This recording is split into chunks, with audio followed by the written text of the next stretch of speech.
I was ashamed of being an African. Okay.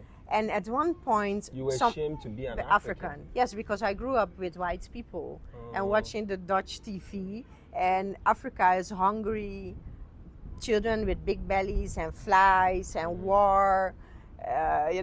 That is what we know about Africa in the West. They picture it so bad that you would never want to live there, and that you never even want to be one, that you are proud of being who you are. Wow. And I was about 18, 19 years old when someone from Curacao mentioned to me that I should be actually very proud that I'm a Ghanaian. So someone from Curacao, he inspired me, like, do you know about your history and like what Africans did, how they are inventors and they have heroes, and do you know about slavery? And I was like, slavery, like I've heard something, but I didn't know much about it.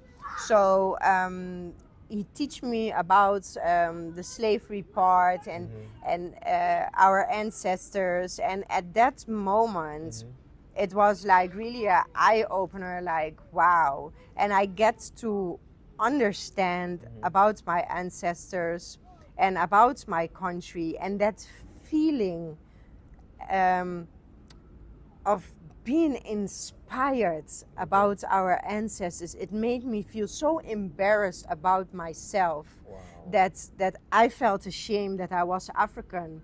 That I made a promise to my ancestors and said that until the day I die, I will inspire people to go back home to Africa.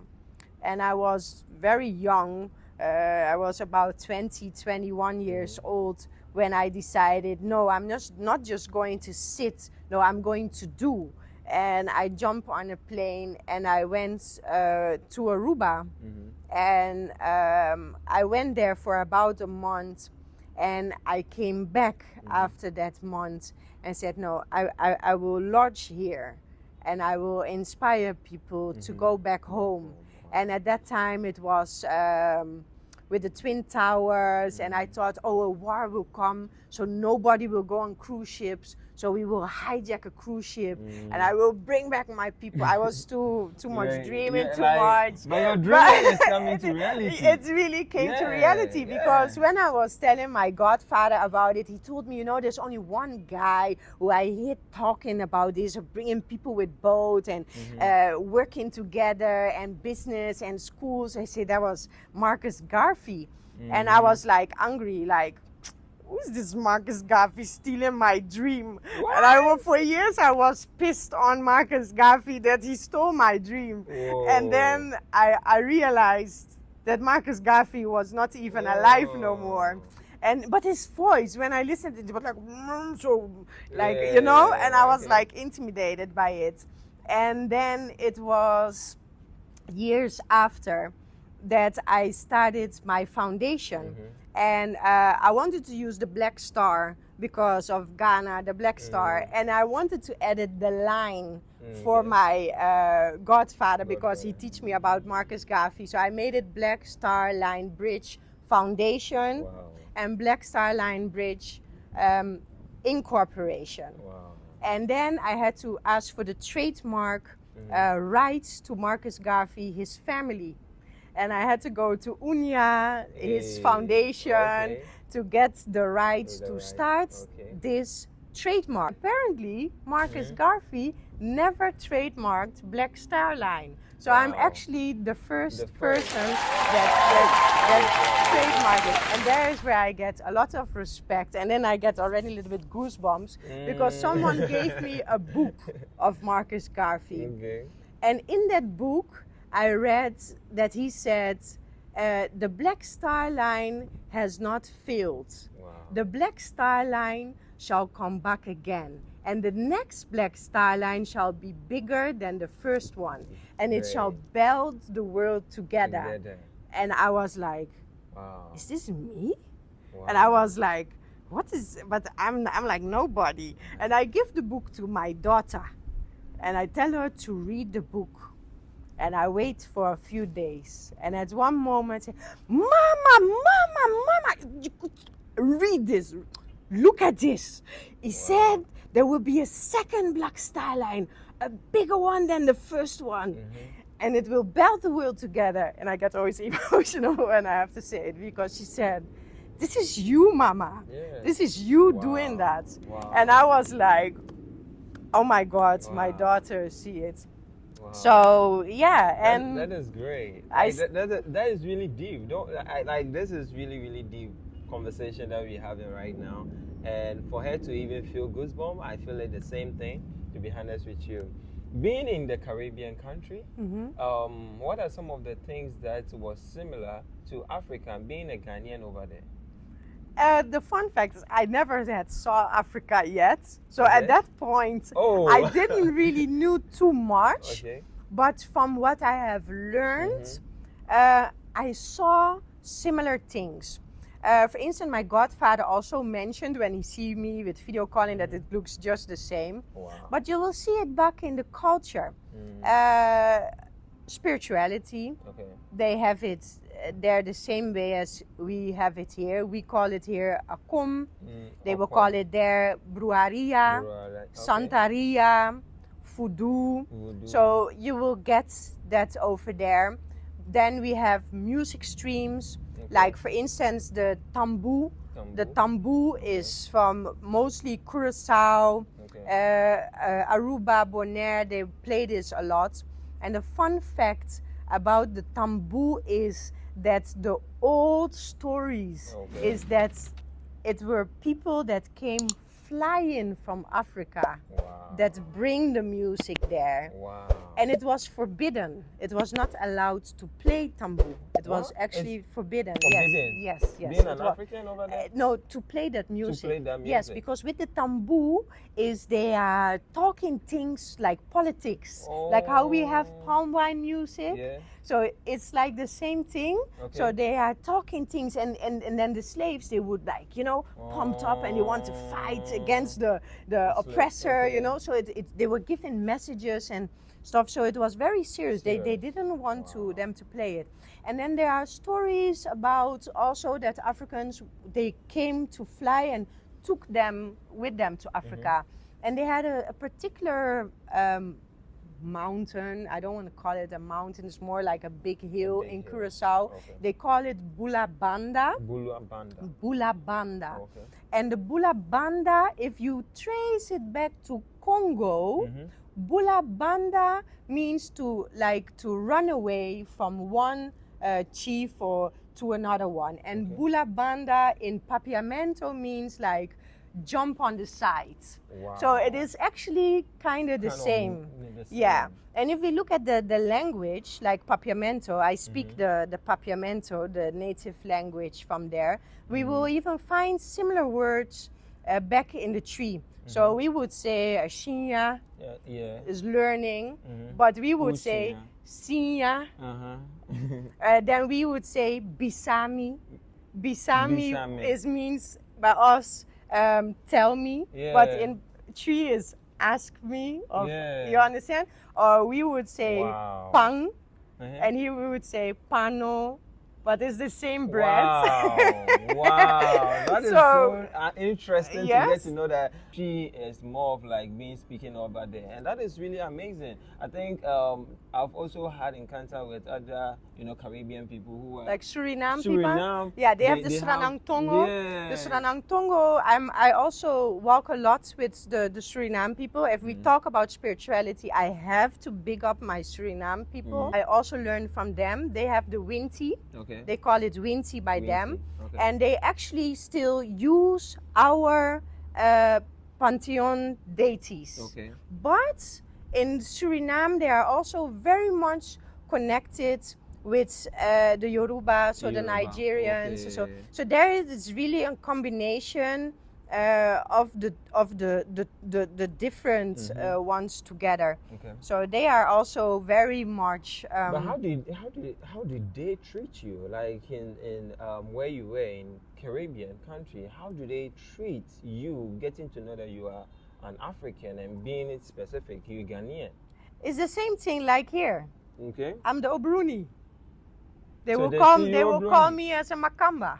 Oh my Where there we goodness. call it Makamba. They call it Obroni is white. Yeah, no, here's Obruni, you are white, you are foreigner. The Okay. original is one came to destroy. Okay. But in Aruba, they call me Makamba. And Makamba means the Dutch. Okay. The Dutch that's came there. So as a mixed person, you never really belong to who you really belong. Okay. So I belong kind of to both, but like what I explained, you Odumankuma give you all the souls in your Yeah. nutsack. Mm-hmm. So my father is the Ghanaian, so I'm a Ghanaian. Yeah. And even though he placed me and my mom, who is a Dutch, it's like soil. You have a Okay. coconut, you bring it to Holland, you put it there in the soil, it Yeah. will not become an apple tree. No. It will stay a It coconut. still be a It will coconut. not develop as No, great, yeah. but it But will it will stay. still come. Okay, so that is the same thing with me. Okay. They will call me Obruni or Makamba, but I'm a Ghanaian, I'm a Akan. So there is the same thing that they saw me as a foreigner. But later, when I lived there for 18 years, they accepted me as an African. And when I learned their language and I started to dominate the language, Nangabisa Botarubiana awo. Hey, I don't know anything of that. So they mean to say Yeah. I became a Rubian now. How so do I say hello? How are you? So Kumbai, dat Kumbai. betekent how are you? Kumbai is how are you? Kontabai. Kuntabai. Kontabai. Okay. Kuntabai. How are you? For bon dia, Bon dia. that means mache. Mache, Bon okay. tardi, maha. Maha. Bon nochi, madro. Wow. You know, like so. You've said so much, and that is really interesting to get to know all these kind of things that you've been able to, educate us. We've learned a lot. But let's go back to this. The vagina The coaching. vagina coaching. Yes. I became a Are you- vagina coach in Aruba.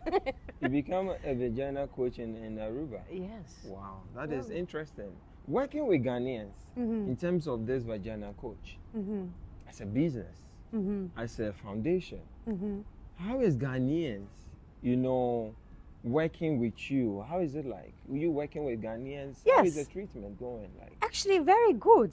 Ghanaians are unexpectedly for me, Okay, but they are actually very open to it. okay. Yes. Okay, when I registered my business, I couldn't register it as a vagina coach. Oh, wow. I became as a coach for the reproductive health system, like that. But okay, it's no problem. I'm still the vagina coach.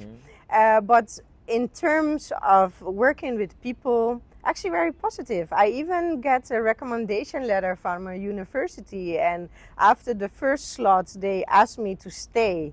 So I can also do another slot, and it is beautiful, I get invited with open arms, and my main focus is definitely the younger generations, because they are the next generation, they are the future.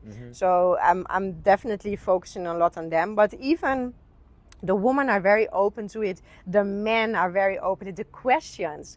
It's like you always get the same type of questions, though. But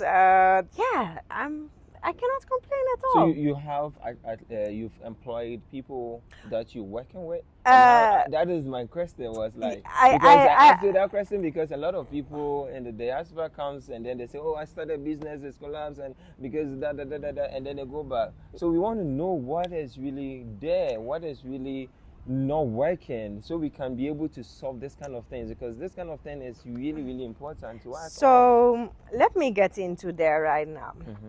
The new colonizers are 9 out of 10 times the blacks that are coming back to Ghana. Okay.